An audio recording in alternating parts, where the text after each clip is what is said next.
This month, WEDU is honored to premiere our Vanishing Americana, Florida. The documentary includes 30 short stories of people and unique places in our state. For local historians and businesses, it's an opportunity to curate the stories of small town institutions and their special mark on the communities that they serve. In Florida, there's an interest in preserving the past. Been this way since our grandfather started. We haven't changed that recipe, and we won't. It's hot. This is a place you used to come with your girlfriend. If you didn't have one, you could pick one up. We are so honored to be joined in the studio today by producer-director of Vanishing Americana, Florida, Mr. Eric Davis, and the Tampa Bay History Center's Rodney Kite-Powell, who serves as the director of the Touchton Map Library and Florida Center for Cartographic Education. Welcome, gentlemen. Thank you so much for coming in. It's good to be here. It's great to be here. Thank We you. are all so excited about this documentary, Eric. You visited 30 different places. How do you even pick? There's so many to pick from. It was a lot of fun to try to pick, I know that. We do some basic research. We can look to see what's an interesting theater or general store or restaurant that's been around for a while. Is there a person connected to it? And then I got to drive around the state for a week in an epic adventure, just to drive up, walk in, talk to people, look around, see what makes sense, who are the people that are actually preserving things and still living like they did in the 20th century. That would be an interesting story. So you had to go meet and feel and touch to see if it would work. One of the things that you've talked about is, that Vanishing Americana aspect, that you're trying to preserve this for future generations. How is it different in Florida than it is in the rest of the country? So this is the third Vanishing Americana episode we've done. The first two were North Carolina and South Carolina. And I think when you have things that are vanishing in other places, particularly north of Florida, they're going away and nothing's coming back. The mill's not coming back, right? The town is not going to reemerge. In Florida, things come and go all the time. There's a great resilience here. So something that disappeared yesterday, something else is taking its place. And so it's hard to find things that, oh, well, this used to be here, but it's gone now. It's already been bulldozed. You're not going to find the building that's been here for 200 years. We went to Pine Level. It's a ghost town now, but it used to be a really happening place, and now there's barely a tree standing there. So those things are just gone. So I think that's what's different about Florida, is that you're catching it at a moment in time to preserve it, and in 100 years some of these things might be there, but most likely it'll evolve into something else, because there's a constant rebirth in Florida that I don't think you have other places. And so many places bloom around an industry, a sector. Rodney, that's certainly been the case. There are different reasons, right? Different factors for that here in the state of Florida. Yeah, definitely. As you can kind of almost see when a place kind of blooms, as it were, when that happened, kind of where it is geographically. North Florida is really the oldest part of our state, although Tampa does have a bit of age to it. But by the time you get into places like Dunedin or Tarpon Springs or Sarasota or kind of down the coast, it's almost all the railroad, or at the very least it's post-Seminole Wars, around the Civil War, when some of the earliest American pioneers come in.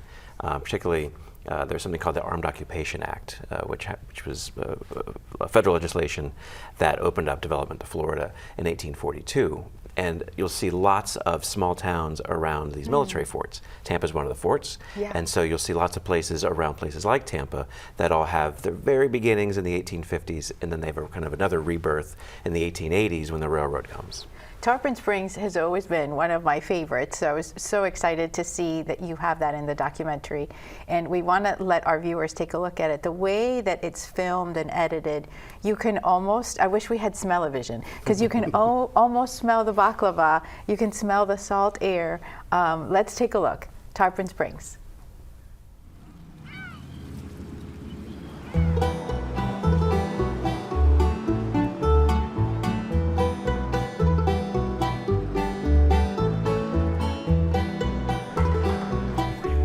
This is our flaming cheese. Opa! Any restaurant you go here in Tarpon Springs, they're mom and pop. How would you describe Tarpon Springs? A town that you can come back to 20 years, 30 years from now, that will not change. And we're a very small town mentality. We try to keep it very quaint and keep it local.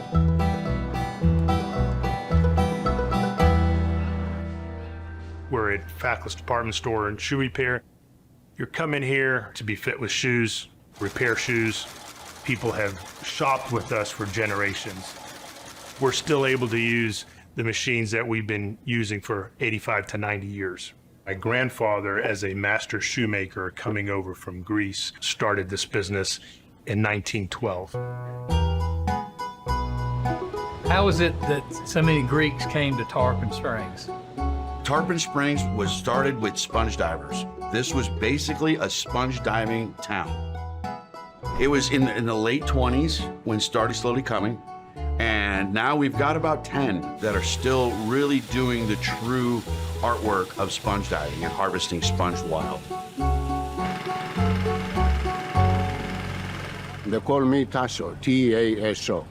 I've been sponging since 1972. This is a sponge ducks. This duck over here made out of the sponge divers way back then, you know, when they first come over here. When the Greeks arrived over here, they discovered sponges are everywhere. Sponging always going to be here. No matter if they're Greeks or Americans, somebody going to be sponging. The way the sponge divers harvested the sponge was by putting on these heavy diving helmets with a suit on and going under and walking around on the bottom collecting sponge. I'm the only helmet maker in Tarpon right now. There have only been 3 helmet makers in Tarpon Springs. My grandfather came over in 1913, and he was a marine engineer. I've followed in his footsteps and carry on the tradition. You know, it's such an iconic figure, these diving helmets, their importance to the community. They have become sort of a symbol of that community. I don't think anyone is still making helmets the way I do. We're standing in a machine shop from 100 years ago.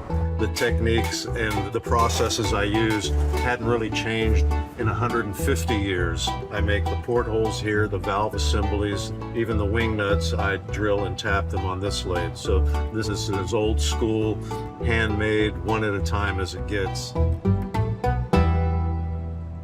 Just beautiful. WEDU hosted 2 pre-screenings on the 13th and the 14th of June, a full week before the debut of the documentary. It was standing room only in Tarpon Springs with hundreds in attendance at the Performing Arts Center building.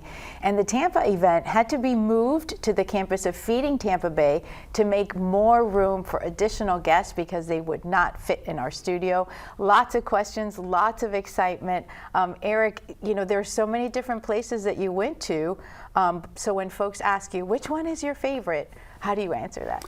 I do have favorites, and I have some favorite people that I met. I knew we wanted to do Arcadia. I have a family connection to that and that old opera house, and I was thrilled to meet the young couple there who has kind of refurbished that and kept that place going and rebuilt it after the hurricane, and to see the cowboys and talk about the rodeo and everything. I thought that was really cool.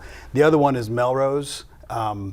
There's a little store right there in the middle of Melrose where there's 2 brothers, and you go in and you can sit. It's like a convenience store, except they have a bar and they have a bunch of animal heads on there, and there's some machines in the back, and there's fish and bait and tackle. And if you just want to go in and sit and talk to some people about anything in the world, you know, that whole where everybody knows your name. They don't know your name, but they'll be happy to talk to you. I thought Melrose was really cool. What's been the biggest surprise when people ask you about Florida and these different places that you're spotlighting?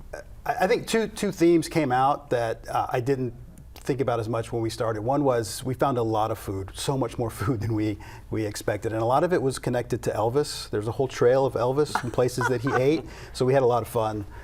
Chicken and waffles, yes. Chicken and waffles, a lot of pie, a couple hot dogs, those sorts of things. And then it turns out everybody has a story about their grandfather. And you'll see that in the end of the program, is that a lot of the people we talked to were trying to make their grandfathers proud. And I think that's a kind of a universal thing. Everybody's got someone in their family that they like to be proud of them. And that really comes out in the love and the care that people are taking with these businesses and these places that they're maintaining. Rodney, you gave the example of how some of the communities, they rise from the transportation, the trade routes. What are some of the other factors that are of interest in these different places that he spotlighted in the documentary? Well, I think, with Florida, you see a lot of stuff that is, can talk transportation on the water. And so, places like Arcadia aren't, or you think of Brooksville, those are more landlocked and interior areas. And they have their own story. A lot of them are cattle. You think about the cattle story. It was very much a story about the interior because that's where the cows were when they were first kind of roaming wild, literally, after the Spanish had brought them here. And so that cattle industry story is a really big one. And then again, of course, the railroad, which gets back to transportation. You've got to have these stops along the way to free coal or to get water or whatever you got to do. And then these little communities grow up around that. But really, water is such a big part of it. So there's so many connections to the water, and it's what gives us life. It's what can also bring destruction. As you're mentioning, the hurricanes, and so that is so much of the birth and destruction and rebirth of Florida's story is really related to the water. As a historian, how does our Vanishing Americana Florida help you do your work? I mean, this has got to be such a gift. Absolutely, it's things like the work that Eric and his his group did that really could help highlight some stories you wouldn't normally hear. And again, I think one of the great things about it is you're not seeing Miami, you're not seeing Tampa, you're not seeing Jacksonville. You're seeing places like Melrose, which a lot of people have never heard of, or Pine Level, which literally doesn't exist anymore. And so, by highlighting these things, I think it brings some attention, but also it's documenting those people. Because really, even at the History Center, we have a lot of stuff and we talk about a lot of places, but we really want to talk about the people because that's where the connections are and that's where the stories come from. And so the fact that you were able to make contact with these people, document their story, and get that story down will be a great help to future generations who will want to learn about that. And with now there are so few letters, so fewer diaries, things like that. It's these kinds of ways that these stories are documented and preserved. The Lakeland story that evolved around the drive-in theater.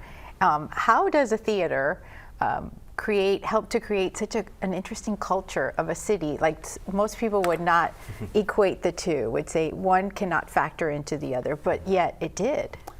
Well, I think theaters generally, particularly the older they are, were the hub of a community back when that's the way we communicated before we had the modern technology to do that. And a place like Lakeland, what really stands out about the drive-in there is that, and I've been to a number of drive-ins, a number of places, the screen, the projector, the way they've kept that place up but preserved the history is really, really top notch. You can go there, and we were there on this show for a night when they were showing, I think, a Twister movie, and it was storming and it was raining and the place was full, and I'm like, why are all these people here? And I'm like, well, we wanted to experience the Twister during the Twister. I'm like, okay, we're leaving before it starts, but anyway, they make it so that it doesn't cost a lot and you can have a really good time and you feel like you're doing something that's a little bit distinctive and different. So, and that's what people are looking for in the community, that connection to something that was a little bit simpler, a little bit easier that they enjoyed. How do you pay so much attention to the natural sound, to the smells, to the shading? I mean, each place has its own degree of that, and how do you capture that on film? Well, we bring a couple really talented people with us. Our photographer are great at noticing those details, and then if we're at the place for 3 hours, we know what the story is. We know we want to talk to this person, but we want to tell their story, and those little details are the things we're looking for on purpose that kind of accentuate and explain a person without having them, explain it. I thought Wendy Holly in Jacksonville at Holly's Barbecue outside of Jacksonville was really good for that. It's a barbecue. It's a cinder block hut, is what it is. But her father and her uncle had that since the 30s, and it's really important to her to hold on to that land. She explained why it was different. It was difficult for African Americans to own property. But you go in there, and the smoke is everywhere, and the community is right there in front of you, and you can get all those details become very, very simple. And she just did a flyby. Yeah, and this is the same butcher block we've had since the 30s. I said, come back, tell me about that again.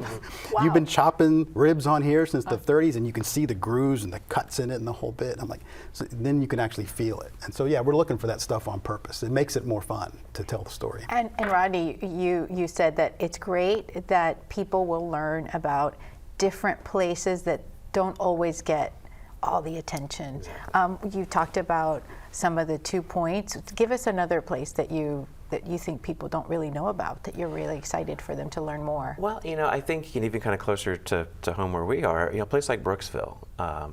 Brooksville is a really, really interesting city, and it has a pretty long history, and it's a history that is very much Florida, but we don't think of it as such because it's a pretty southern history, and it's a story because Brooksville is a smaller place. There hasn't been a lot of kind of redevelopment and a lot of change happening there. So you can actually go into downtown and you can see a lot of the sites that have been there. A lot of the same people have been there. And then the History Center helps maintain and interpret a place called Chinsegat, which is just outside of Brooksville. It's an antebellum property, and so it had enslaved people there, and it had the people who owned the property. And so being able to dive into that history and see how that moved forward into the 20th century, and eventually being owned by a very progressive family that donated it to the federal government in the 1930s. It's a really interesting story, but places like that, I think we just don't see very often. And it's the places that aren't on the interstates anymore. Think about, again, that transportation path. It was on a very major kind of crossroads, and the railroad went right through there. But as the interstates came in and as the really big theme parks came in, we really lost so much of those connections. It really kind of vanished. It's perfect connections. I'm glad you mentioned Brooksville, because there's a couple things. First, it was the only courthouse we've ever been to that has a mermaid statue looking at the Confederate soldier. It was fantastic. We just have a glancing picture. But you're right, it's off the interstate, and there's a big wide highway that you can take to get in there. And we could have done a story where we're showing, hey, here's all the progress that's impeding on all these places. Here's what's different about it. And we decided to make a happy story and not focus as much on, hey, here's the sad part. Here's what's still here that you can go and look for. And it's only 5 to 7 minutes off the interstate. And Brooksville had a lot of, that was a shocking thing to me. It's like, wow, how do I have 3 or 4 stories from Brooksville? This is incredible. Eric, tourism remains, the big engine of our Florida economy. And so much of it is geared towards the big theme parks, the amusement parks. How do these small businesses continue to be players in this tourism economy? They adapt. They're really tough people, and they're relentless is a lot of it. So I think about a place like Boyette's Grove up near Brooksville that, 50 years ago, tourists would come down to climb the citrus trees and see how the citrus was processed and buy citrus, and now there's no more citrus on the hill. There's one tree left. But they've turned the whole place into this bizarre attraction that has a zoo in the back and dinosaurs over here and this ice cream bar, this history. It's incredible what they've done to remain relevant. I think of Davidson of Dundee, which is the candy shop that opened up because it was near Cypress Gardens, which was the attraction that everybody's going to. So they built it by location, and they've continued to make the candy the same way, and because of that location, they're able to continue doing it, even though they can't get the citrus from their backyard anymore to do it. So it's that part of it where they're adapting. How can I keep surviving? Particularly the citrus part. You see a few of these are the people that are left. It's not like there's a lot of them. There's a few people that have just determined that I'm going to keep doing this. And they have, and that's the case. Another big question is how these businesses continue when everything around them is changing. What are some of the economic factors that contribute to that? Rodney, let's start with you. Well, I would say, a large part is just adaptation. And so you can think of a couple examples kind of locally, like the St. Pete shuffleboard courts. they started off very recreationally in the 1920s as a tourist attraction, and that's what St. Pete was itself a tourist attraction.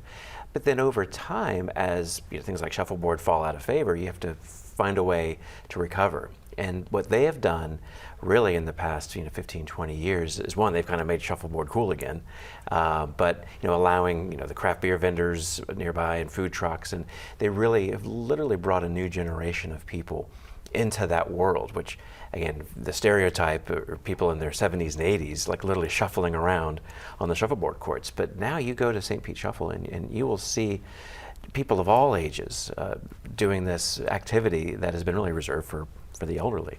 And then you look at a whole community, a place like Cortez, that economics played a role in some of the problems that Cortez experienced, but really it was politics, the 1990s gillnet ban, which you can look at the environmental impact of that and the positive impact of the gillnet ban.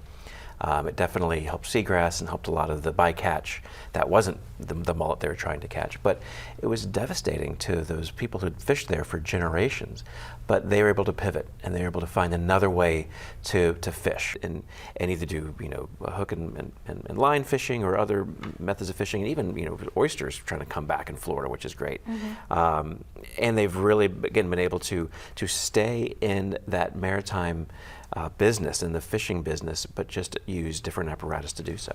And one of the things that the team here at WEDU has done is to create a special map that folks can use and keep in their glove box. Does anyone still use their glove box for gloves? They should. Maps are important. And so they can go and visit these different areas. With the time that we have left, what would you say is the thing, Eric, that you would like people to walk away with after they see this premiere on June 23rd? What do you want them to know or feel after they see our Vanishing Americana, Florida? Well, I want them to feel warm and happy is the big thing. I want you to leave with that. And I want you to appreciate that the history is not about the buildings, it's about the people inside them. Mm-hmm. And if someone has maintained a restaurant or a hardware store or something, they want to talk to you. They want to tell their story. They want to have that connection. And I would tell you, go in and talk to them. Go and see these places and tell them, hey, I appreciate that this is still here. Because it's probably ignited something in your brain that's, oh, I remember my family had. I mean, these are distinct stories, but they're actually universal. Somewhere in your own past, you have something like this.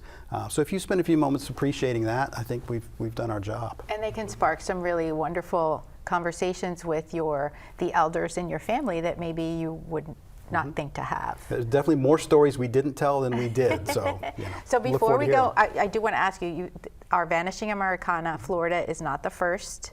It won't be the last, but our Vanishing Americana series you've done, this is the third? Correct. What are the other places? North Carolina and South Carolina are the other two that we've completed. So your favorite? I'm partial to this one. Good.